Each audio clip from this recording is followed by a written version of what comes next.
అమృత ఆయుర్వేద సిద్ధ హాస్పిటల్లో స్త్రీలలో ప్రధానంగా ఉండే సమస్యలైన పీరియడ్స్ సక్రమంగా రాకపోవటం, సంతానం లేకపోవటం, fibroids, vaginal infection, white discharge వంటి పర్సనల్ ప్రాబ్లమ్సే కాకుండా పురుషుల్లో ప్రధాన లైంగిక సమస్యలైన ఎరాక్టికల్ డిస్ఫంక్షన్, ప్రీమెచ్యూర్ ఎజాకులేషన్, సంతానానికి కావలసిన స్పెర్మ్ కౌంట్ పెరగడానికి మరియు నరాల బలహీనత వంటి సమస్యలకు శరీరానికి హాని కలగకుండా నేచురల్ ఆయుర్వేదిక్ ట్రీట్మెంట్ ఇవ్వబడును. మా బ్రాంచ్లు హైదరాబాద్, విశాఖపట్నం, నెల్లూరు. దూర ప్రాంతాల్లో ఉన్నవారికి ఆన్లైన్ కన్సల్టేషన్ సౌకర్యం ఉంది. మెడిసిన్స్ కొరియర్ ద్వారా పంపించబడును. Phone number 9154191959, 9154191969.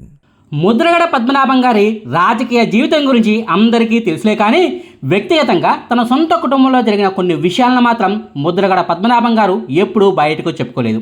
ముద్రగడ పద్మనాభం గారికి గిరిబాబు మాత్రమే కాదు, మరో కొడుకు కూడా ఉన్నాడు. పేరు ముద్రగడ వీర రాఘవరావు. గిరిబాబు గారు చిన్న కొడుకు కాగా వీర రాఘవరావు గారు పెద్ద కొడుకు. నిజానికి పెద్ద కొడుక్కే ముద్రగడ రాజకీయ వారసత్వం దక్కుతుందని అంతా అనుకున్నారు. పెద్ద కొడుకు కూడా యుక్త వయసులో ఉన్నప్పుడు తండ్రితో పాటు రాజకీయాల్లో యాక్టివ్గా తిరిగేవారు. పెళ్లి తర్వాతే వీర రాఘవరావు గారి జీవితం సమూలంగా మారిపోయింది. పెద్ద కొడుకు పెళ్ళయి ఏడాది కాకముందే ఇంట్లోనే ఓ రోజు సడన్గా కింద పడిపోయాడు.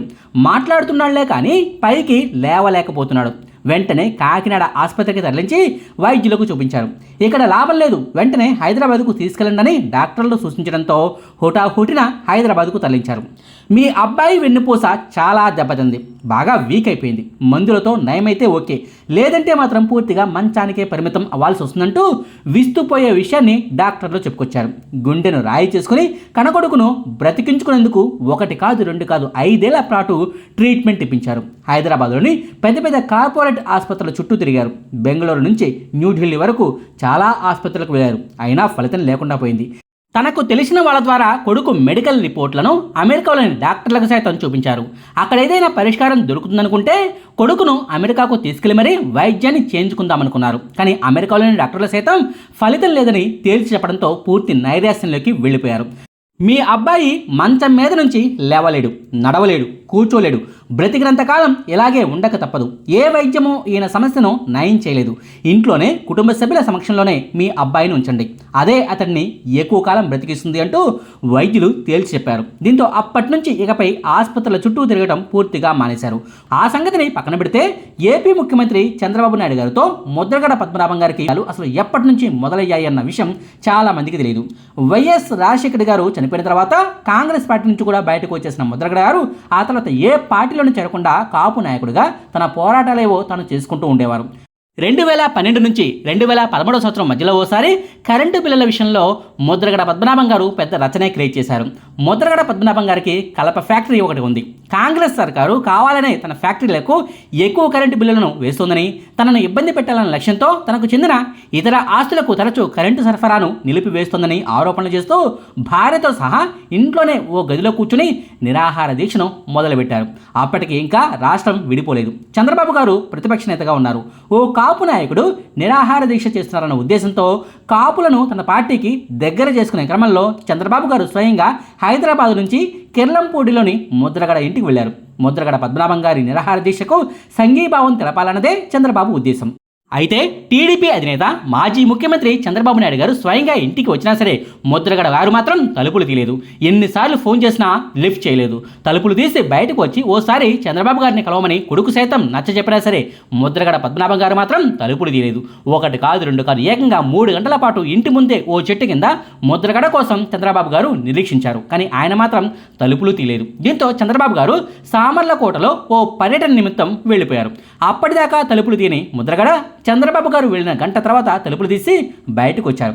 స్వయంగా ఓ కారులో వెళ్లి మరీ సామర్లకోటలోని గెస్ట్ హౌస్లో ఉన్న చంద్రబాబు గారిని ముద్రగడ పద్మనాభం గారు కలిశారు. తన కోసం ఇంటికి వచ్చినందుకు కృతజ్ఞతలు తెలిపారు. మీరున్నప్పుడే బయటకు వచ్చి ఉంటే అక్కడే ఉన్న పోలీసులు తనను అదుపులోకి తీసుకుని దీక్షను భగ్నం చేసి ఉండేవాళ్ళంటూ సమాధానం చెప్పుకొచ్చారు. ముద్రగడ కావాలనే వాళ్ళ ఇంటి ముందు తనను 3 గంటల పాటు నిరీక్షించేలా చేశాడని, తనను కలవడం ఇష్టం లేకనే ఇలా చేసి ఉంటాడని చంద్రబాబు గారి భావన. నిజానికి తన పర్యటన గురించి ముందు రోజే ముద్రగడకు సమాచారాన్ని పంపించారు. చంద్రబాబు గారు రేపు మీ ఇంటికి వస్తారు, మీకు సంఘీభావం వ్యక్తం చేసి ప్రభుత్వాన్ని నిలదీస్తారంటూ ముందు రోజు రాత్రే ముద్రగడకు టీడీపీ నేతల నుంచి సమాచారం వెళ్ళింది. చంద్రబాబు గారు రాక తనకు ఇష్టం లేకపోతే ఆ విషయాన్ని ముద్రగడ ముందే చెప్పి ఉండవచ్చు. కానీ ముద్రగడ ఆ పనిని చేయలేదు. రావద్దని సమాచారం ఇవ్వకుండా, తీరా వచ్చాక కలవకుండా చంద్రబాబును ఇరుకును పెట్టారు. ఆనాడు ఇదే విషయంపై మీడియాలో బాగా ప్రచారం జరిగింది. ఈ ఘటన తర్వాతే చంద్రబాబుకు ముద్రగడ పద్మనాభం గారికి మధ్య విభేదాలు బయటపడ్డాయి. ఆనాటి నుంచి ముద్రగడ చనిపోయేదాకా చంద్రబాబును వ్యతిరేకిస్తూనే రాజకీయాలు చేశారు. 2014 ఎన్నికల్లో టీడీపీ అధికారంలోకి వచ్చాక చంద్రబాబు గారు సీఎం అయ్యాక కాపు రిజర్వేషన్లు అంటూ ఉద్యమాలు మొదలుపెట్టారు. దీనిలో బహిరంగ సభను నిర్వహిస్తామని చెప్పి సడన్గా రైలు రోకోకు పిలుపునిచ్చారు. ఆ ఘటనలో ఓ రైలు సైతం దగ్ధమైపోయింది. కాపు రిజర్వేషన్ల పేరిట చంద్రబాబు విధానాలను వ్యతిరేకిస్తూ వందల సంఖ్యలో లేఖాస్త్రాలను రాసిన ముద్రగడ పద్మనాభం గారు ఆ తర్వాత జగన్ సర్కారు టైంలో మాత్రం రిజర్వేషన్ల ఉద్యమాన్ని ఆపేశారు.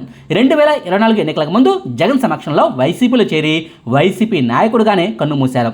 వైసీపీ ఆవిర్భావం సమయంలో జగన్ పక్కన తాను ఉండాల్సిందని, మధ్యవర్తుల వల్ల జగన్ తనను దూరం పెట్టారని ఓ ఇంటర్వ్యూలో ఆయన చెప్పుకోవడం గమనార్హం. ఇదండి చంద్రబాబు గారితో అసలు విభేదాలు ఎక్కడ మొదలయ్యాయి అన్న అంశాలకు సంబంధించిన సమాచారం. మీకు ఈ వీడియో నచ్చితే లైక్ చేయండి, షేర్ చేయండి. మరిన్ని ఆసక్తికరమైన వీడియోల కోసం మా కొత్త ముచ్చట ఛానల్ను సబ్స్క్రైబ్ చేయడం మాత్రం మర్చిపోకండి. Thank you.